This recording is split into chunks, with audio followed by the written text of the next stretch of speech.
दोस्तों अगर आप भी क्लास 12 के स्टूडेंट हो और आप भी केमिस्ट्री की तैयारी कर रहे हो 2023 में आपको भी बोर्ड परीक्षा देना है तो आज की ये वीडियो आपके लिए वेरी इंपॉर्टेंट होने वाली है। और आज की इस वीडियो में कुछ ऐसे वेरी इंपॉर्टेंट प्रश्न आपको बताए जाएंगे जो लगभग हर साल आते हैं और आपकी बार 2023 की बोर्ड परीक्षा में जिनके आने के 99% चांसेस है और ये जरूर आएंगे आपके बोर्ड परीक्षा में। तो आज की ये वीडियो आपके लिए बहुत ही ज्यादा इंपॉर्टेंट होने वाली है। आज की इस वीडियो में आंसर के साथ वेरी इंपॉर्टेंट प्रश्नों को हम बताएंगे और साथ ही उनका पीडीएफ भी हम डिस्क्रिप्शन में दे रहे हैं, आप वहां से जाकर उन्हें डाउनलोड कर सकते हो। देखिए सबसे ज्यादा इंपॉर्टेंट सबसे पहले आता है फ्रेंकल दोष से आप क्या समझते हैं। आप देख सकते हैं 2020 में भी पूछा गया, 19 में 16, 17, 15, 14 और 13 इतने सालों से लगातार पूछा जा रहा है। इसी तरह से बहुत से क्वेश्चन आज की इस वीडियो में आपको बताने वाले हैं जिनके आने के 99% चांसेस है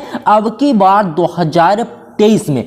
ठीक है, तो वीडियो में बने रहना अंत तक। देखिए सबसे पहले हम देखते हैं फ्रेंकल दोष से आप क्या समझते हैं। ठीक है, बहुत ही आसान तरीके से आपको बताऊंगा। देखिए आपको लिखना है कुछ इस प्रकार से, क्रिस्टल जालक के किसी आयन के अपना जालक बिंदु छोड़कर अंतराकाशी स्थल ग्रहण करने के कारण उत्पन्न दोष फ्रेंकल दोष कहलाता है। यानी कहने का मतलब यह है क्रिस्टल जालक में जो आयन होते हैं उनमें से कोई आयन अपना जालक बिंदु छोड़कर दूसरे अंतराकाशी स्थल पर चला जाता है तो यही कारण से जो दोष उत्पन्न होता है वही दोष फ्रेंकल दोष कहलाता है। बात समझ रहे हैं? इतना हो गया आपका, सिर्फ इतना ही आपको लिखना होगा। ये 2 या 1 नंबर में, 2 नंबर में आपसे पूछा जाएगा तो 2 नंबर आपका क्लियर हो गया। ठीक है, उसके बाद देखिए अगला प्रश्न, ये भी बहुत ही सालों से पूछा जा रहा है। दोनों में से एक ना एक आपकी बार 2023 में जरूर आएगा, इसकी 100% गारंटी मैं लेता हूं क्योंकि दोनों के 99% चांसेस है तो एक ना एक तो आपके बोर्ड एग्जाम में जरूर आएगा। ठीक है,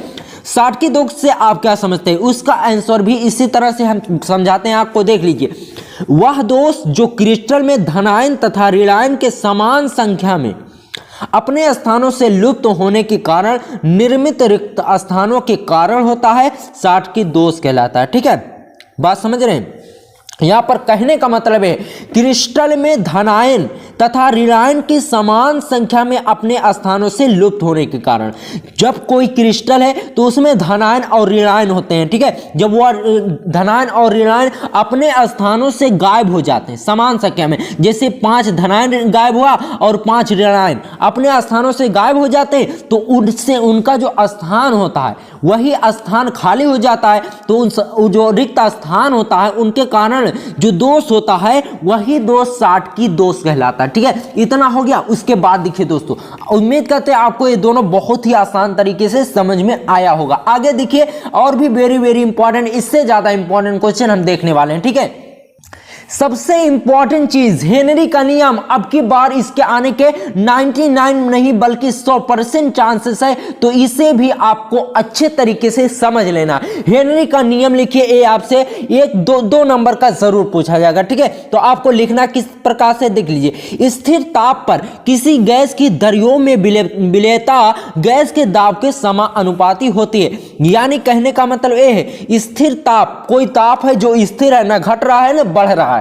ठीक है, उसमें गैस की दरों में विलेयता गैस के दाब के समानुपाती हो। यानी जो गैस में दरों मिलेगा, गैस में जो गैस है वह जब दरों में मिलेगी तो गैस के दाब, जो गैस का दाब है उसके समानुपाती होगी, यानी उसके बराबर होगी। इसका सूत्र कुछ इस प्रकार से, यम समानुपाती P या यम बराबर KP। अब यहां पर K कहां से आ गया, देख लीजिए, समानुपाती को हटाने के लिए कोई स्थिरांक लगाना पड़ता है तो इसका नाम आप जान लीजिए, यम बराबर क्या हो गया, घुली गैस की मात्रा।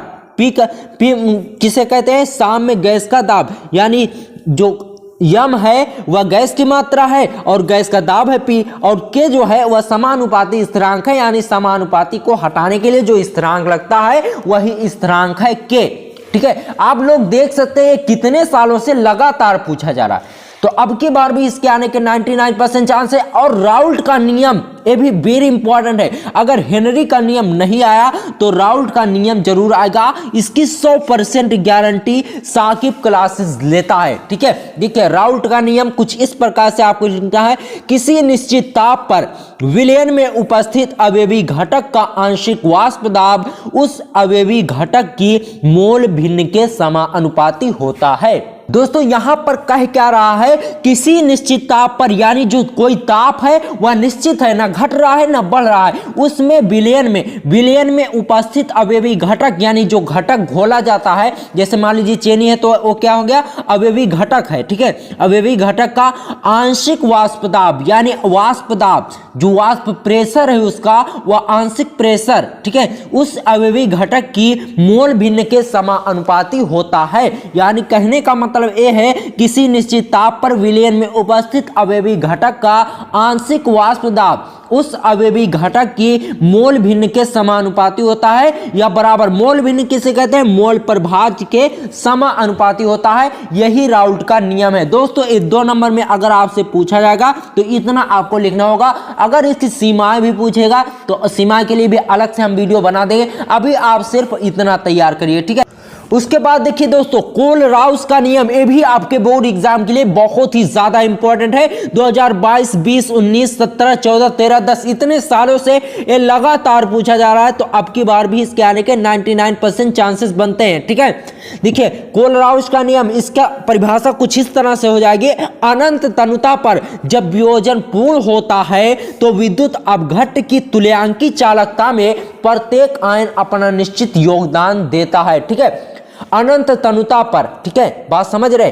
अनंत तनुता पर जब वियोजन पूर्ण होता है तो विद्युत अपघट्ट की तुल्यांकी चालकता में प्रत्येक आयन अपना निश्चित योगदान देते हैं। यानी जो आयन होते हैं, धन आयन और ऋण आयन, वो जब समान होते हैं तब विद्युत अपघट्ट की तुल्यांकी चालकता होती है। यानी तुल्यांकी चालकता बराबर धन आयन और ऋण आयन, तो उसी को वही होता है कोलराउस का नियम। जैसे lambda E Q equal to lambda E Q plus, उसके बाद प्लस है लैम्डा ई क्यू माइनस, यानी तुल्यांकी चालकता यहाँ पर क्या है, ई और क्यू, और धनायन और ऋणायन ई क्यू भी यहाँ पर तुल्यांकी चालकता है, लेकिन धनायन और ऋणायन की है। ठीक है, बात समझ रहे हैं, इतना आपका हो जाएगा कोलराउस का नियम। कोलराउस का नियम भी अब की बार 99% चांसेस से आने के, तो इसे आपको तैयार कर लेना अच्छे से। ठीक है, उसके बाद देखिए संप्रासरी विलयन किसे कहते हैं, ये भी आपके बोर्ड एग्जाम के लिए बहुत ही ज्यादा इंपॉर्टेंट है। दोस्तों बहुत ही आसान इसकी परिभाषा है,